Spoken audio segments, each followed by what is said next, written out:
050 101 025. Kelas A, Program Studi Ekonomi Syariah, Fakultas Ekonomi dan Bisnis Islam IAIN Kendari.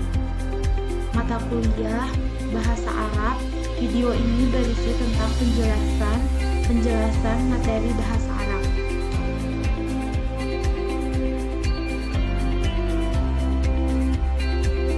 Materi yang pertama yaitu mengenai pembagian kalimah.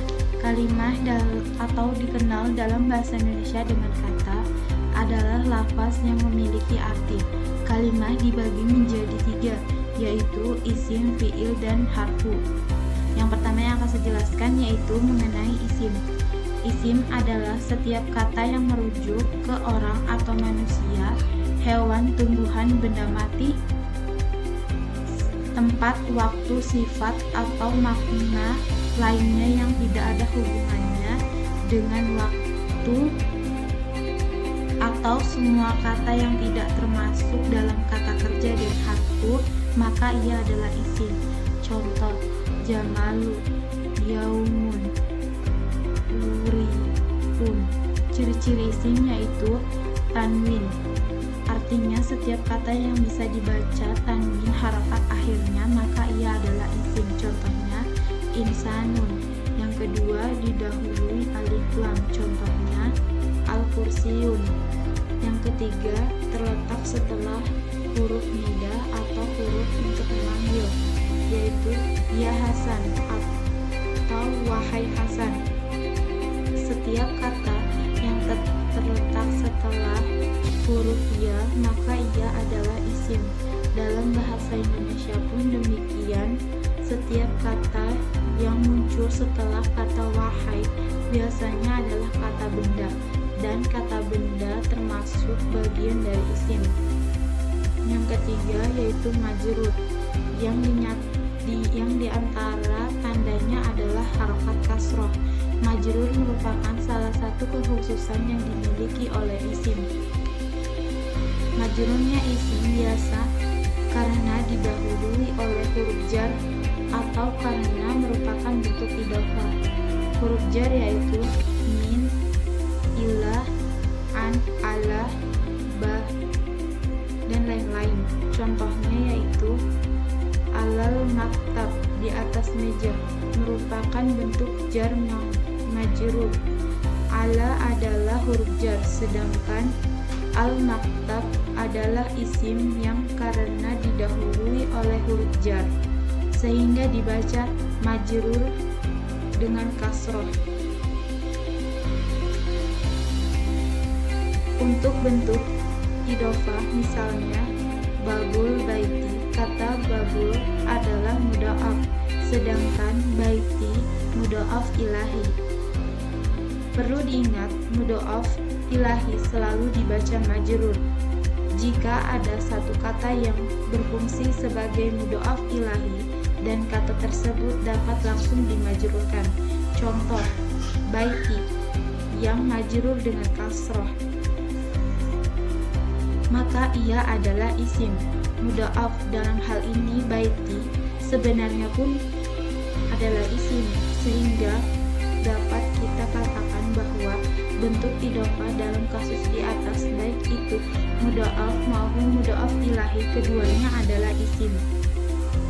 Yang terakhir yaitu tanwin dan alif lam tidak mungkin bersatu pada satu kata karena kedua hal tersebut menjadi tanda independen untuk isim dan meniadakan satu sama lain. Apabila isim tidak didahului dengan alif lam, maka tanda isimnya adalah tanwin, sedangkan apabila sebuah kata didahului dengan alif lam, maka kata tersebut tidak dibaca tanwin dan tandanya adalah alif lam tersebut. Yang kedua yaitu fiil.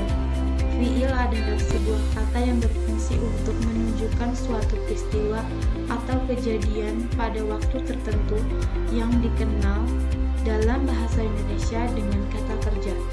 Fiil dapat diketahui dengan melihat salah satu cirinya. Ciri-cirinya yaitu tafa'il, yaitu huruf ta yang berkedudukan sebagai pelaku bekerja. Contoh,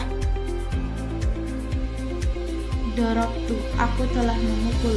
Huruf ta di sini maknanya kembali ke domir.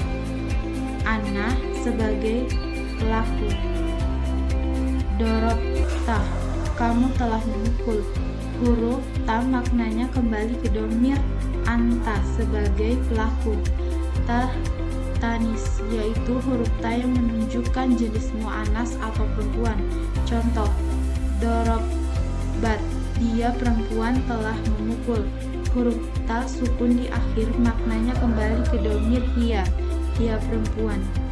Tadribu, dia perempuan sedang atau akan memukul. Huruf ta di awal maknanya kembali ke domir hiya, dia perempuan. Yang ketiga yaitu ya muftahab, yaitu huruf ya yang menunjukkan kata ganti orang kedua atau kamu atau pihak yang diajak bicara. Contoh, tadribin, kamu perempuan yang sedang memukul. Idrib, wahai kamu perempuan, pukullah. Nun taukid, yaitu huruf nun yang ditambahkan di akhir kata untuk menunjukkan makna penekanan. Contohnya, lihat dribana, hendaklah dia benar-benar memukul.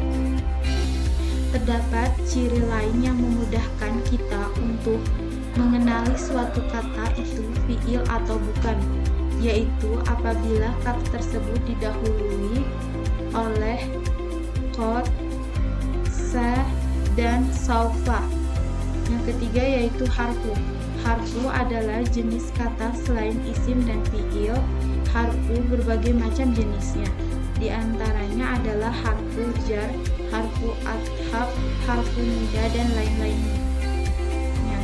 Dalam bahasa Indonesia, harfu ini mirip dengan kata penghubung. Contoh harfu adalah min, ila, an, ala, ba.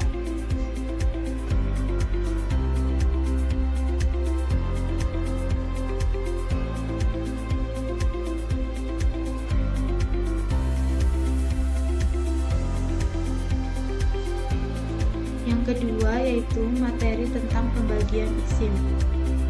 Pembagian isim yang pertama yaitu isim dilihat dari umum khususnya. Umum khususnya terbagi menjadi dua, yaitu isim nakiro dan isim ma'rifah. Yang pertama yaitu isim nakiro adalah isim yang merujuk pada sesuatu yang masih umum atau belum jelas rujukannya pada suatu hal.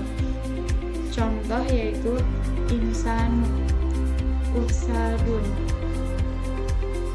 Contoh tersebut masih mempunyai makna yang umum. Ursadun, kata singa, masih umum dan belum jelas merujuk pada singa tertentu. Apabila kata tersebut ditambah dengan kata itu, maka menjadi singa itu atau singa yang itu. Maka kata tersebut menjadi khusus atau yang disebut dengan isim ma'rifah. Isim ma'rifah adalah isim yang merujuk pada sesuatu yang khusus atau yang sudah jelas rujukannya pada sesuatu.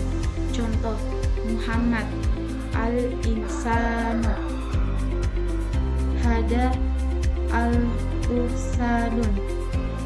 Contoh di atas merupakan termasuk jenis isim ma'rifah karena semua kata sudah merujuk pada satu kata tertentu yang sudah jelas maknanya. Ciri-ciri isim ma'rifah yaitu isim domir. Isim domir adalah kata ganti baik untuk orang pertama, kedua maupun ketiga. Isim domir terbagi menjadi tiga, yaitu isim domir munfasil, isim domir muttasil, dan isim domir mustatir. Isim domir munfasil yaitu domir yang bisa berdiri sendiri. Contohnya seperti huwa, huma, hum. Sedangkan isim domir muntasil yaitu isim domir yang bersambung. Contohnya alif, waw, ya, ta, nun, ka, dan masih banyak lagi. Sedangkan isim dhamir mustatir yaitu isim dhamir yang berkedudukan sebagai objek. Yang kedua yaitu isim alam. Isim alam adalah kata yang menjelaskan nama orang, tempat, daerah, negara, atau nama lainnya. Contoh: Muhammad, Aisyah,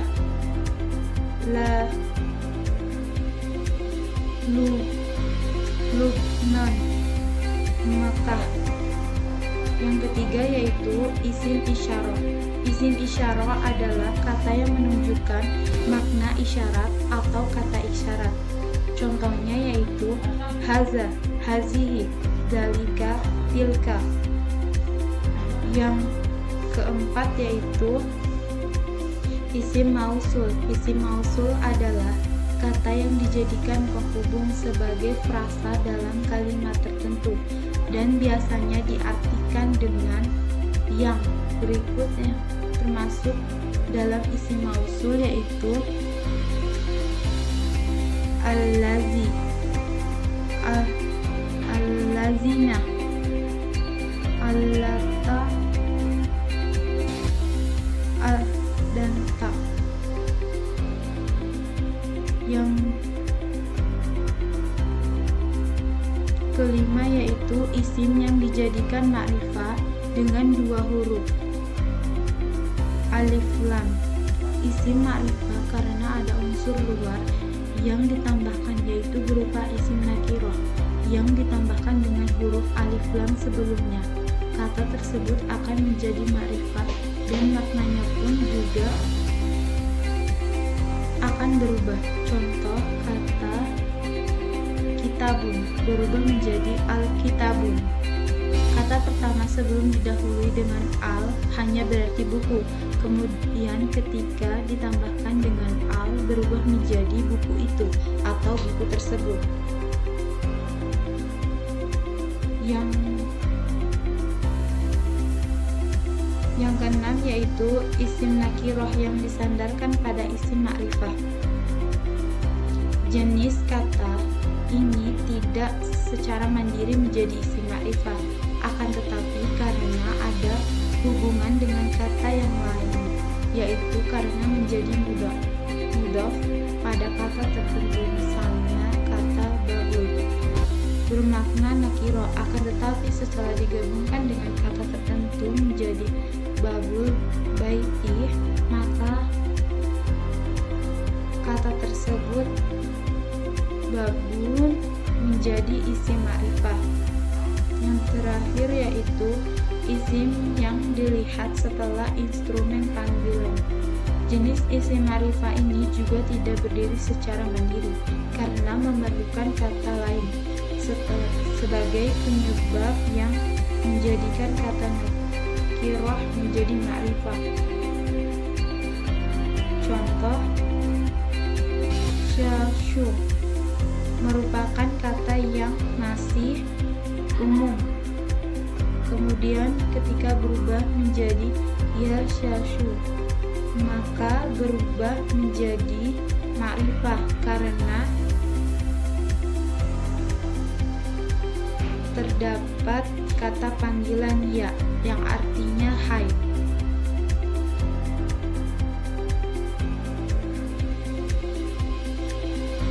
Yang kedua yaitu isim dilihat. Pembagian isim dilihat dari jenisnya yaitu terbagi menjadi dua, isim muzakkar dan isim muannas. Isim muzakkar yaitu isim yang menunjukkan makna dengan identitas maskulin atau laki-laki pada manusia, hewan maupun benda. Contoh: abu, tilmidun, usadun, hisonun, saufun, kitabun. Dari beberapa contoh di atas, kita tahu bahwa contoh tersebut termasuk ke dalam kategori isim muzakkar. Yang kedua yaitu isim muannas. Isim muannas adalah isim yang menunjukkan makna dengan identitas feminin atau perempuan pada manusia, hewan maupun benda. Contoh umum: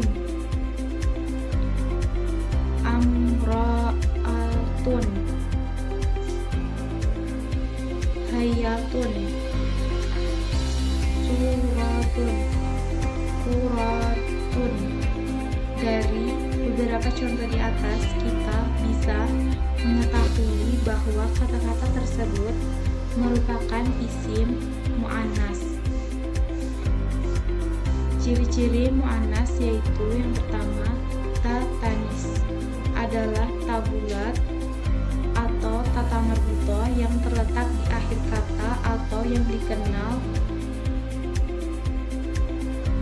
dengan tata marbuto. Contoh hadiqatu, tilmidun, tilmidatun, fanidatun. Yang kedua yaitu alif tanis maksurah adalah alif yang berbentuk seperti huruf ya yang terletak di akhir kata. Berikut ciri-ciri kata yang diakhiri dengan alif tanis maksurah yaitu muannas sifat dengan wazan fa'lan. Contoh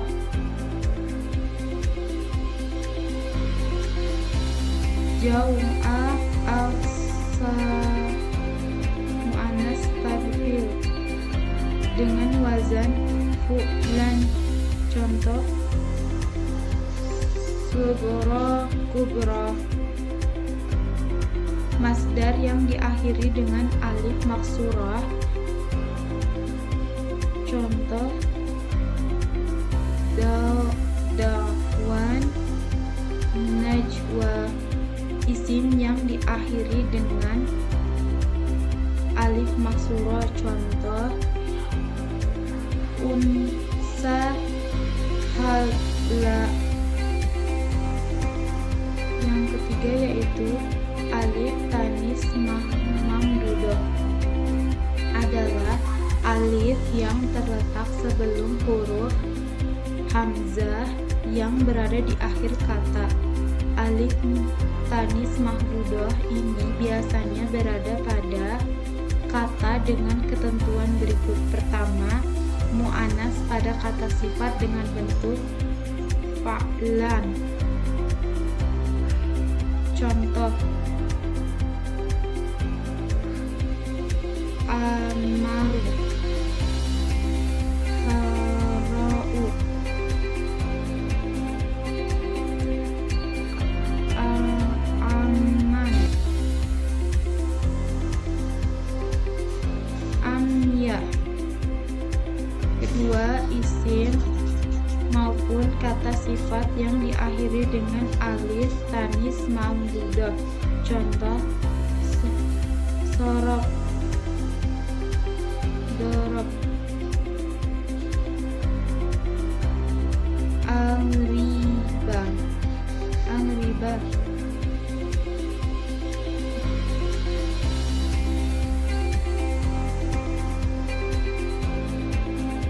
Yang ketiga yaitu pembagian isim dilihat dari jumlahnya. Yang pertama, isim mufrad, isim muannas, dan isim jamak. Yang pertama yaitu isim mufrad. Isim mufrad adalah isim yang merujuk pada suatu makna dengan jumlah satu atau tunggal. Semua isim yang belum mengalami perubahan dengan penambahan di akhir kata maupun perubahan bentuk secara otomatis mengandung makna jumlah tunggal. Contoh kitabun, kolamun,